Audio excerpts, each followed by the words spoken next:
As part of our build-up to elections on the 29th of May, we're trying to feature as many political parties as we reasonably can, including the smaller parties on that 52-party ballot.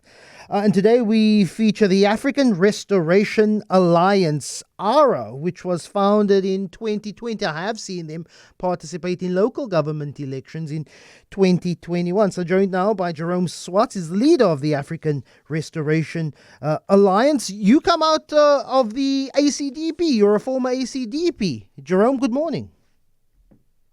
Morning, Lester. Can you hear me? I can hear you clearly. Give me the points on what is it AFRA, the African Restoration Alliance, is contesting elections on this year? Yes. AFRA, yes, we are contesting. I must say that we consider ourselves small. I think with smallness, I think people contribute numbers. So we're contesting nationally, provincially as well, all provinces. We started in 2020, end of 2020, and we've got 2 seats in city, and I think our guys are doing great in the city at the moment. With ACDP, yes, I ran ACDP. I was the #1 national chairperson, and of course that's another story. That's a sad story. Let's not get into ACDP politics. Let's focus on what is AFRA's ticket. What are you contesting on? What are you offering voters if you were to be elected into the National Assembly or provincial legislature after the 29th of May? Well, I've been in probably 97% of all municipalities across South Africa. I think I know the landscape of South Africa quite well when it comes to the issues. So #1 issue is jobs in South Africa. We got a big job dilemma. And I think politicians, the cabinet right now, do not have the answer. The easiest job they start, and what is EPWP? I think that's a swear word. This is what the DA claimed to have started in Cape Town, and there's something that runs through South Africa. There's not really jobs. There's a 3-month job. So we are speaking about jobs. We are dealing with right now at the moment. We are helping employing people. We cannot wait for government. So that's #1. #2, we are talking about our crime issues in South Africa, how to deal with crime. We are engaging, currently as I'm speaking to you, we're engaging different communities.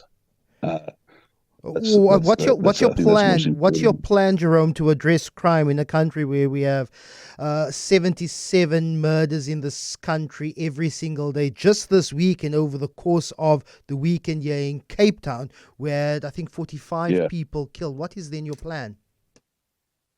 Well, the plan is it's going to be quite decisive. I don't think people have got the guts to deal with crime. It's the plan #1. We're going to be launching a data manifesto. What we've done before, a lot of the ideas have been either hijacked what we should. And so I will say this to the manifesto we're going to be launching, even the starting of 495,000 jobs in a month. That will be launched in the manifesto. But Jerome, you said you want to create 495,000 jobs a month. How do you plan to do that? Okay, thank you, Lester. Yeah, you say there's a 2-step plan. #1, we had investors coming and sitting with me for quite expensive time, and investors told me one of the issues is that they will come in and invest, start 6,000 jobs in South Africa with their plants. And they'll invest $1.5 million. The only condition is that they cannot trust the current government in South Africa, and they cannot trust the Western Cape government. Now, that's 5 plants. That is about 6,000 jobs per plant in the Western Cape. That's what kind of plants? What kind of industries? No, we are talking about cleaning. We are talking about, actual fact, using the waste and turning into a product called graphene. This is probably one of the top technologies that's coming into South Africa or in the world. And it's a product where it is used for example, one strand of graphene is probably 100 times stronger than steel. And that's one aspect. I mean, we've got many investors such as that wanting to come to South Africa. Another question, Jerome. Part of your ideologies, I have a preliminary manifesto of yours. You say you want to limit imports and export. Why do you want to limit imports and exports? That's a good question. Limit import and exports. Right now, we are buying everything in from China or the rest of the world. We are currently, at the moment, we're sitting with, pre-1994, we had 300,000 farmers. Currently, we're sitting with 60,000 farmers. Actually, less than 60,000 farmers. We have got a food crisis in our country. We've got to get people back into farming. The land reform, when it comes to plantations or farms, has not worked in South Africa. We've got to get people educated in running farms. We've met a number of fantastic black farmers, brown farmers, or colored farmers, we may say. But our imports is killing the job market in South Africa. We don't have skills. Let me give you an example, if I may. In South Africa, we've got more malls opening up, more malls than factories. And in a factory, if you go for a job, in a mall, you get a job, but you don't get a skill.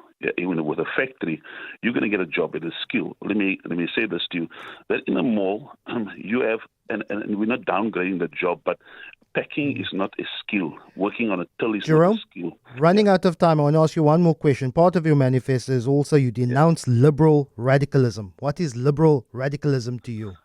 Man, liberal is where you think you can do whatever you want to do. In this country right now, we don't have a rule of law, as we per se. We are so liberal in our thinking. We are moving into a place where give me an example. Let me say, maybe we're going to criticize a number of transgender, unisex toilets. South Africans are conservative. We are too liberal in our education system. We are too liberal. We have dropped our syllabus. We are looking for the syllabus all over the world. It's not working. What we teach the children, I think, is a complete. The children are not relevant for South Africa.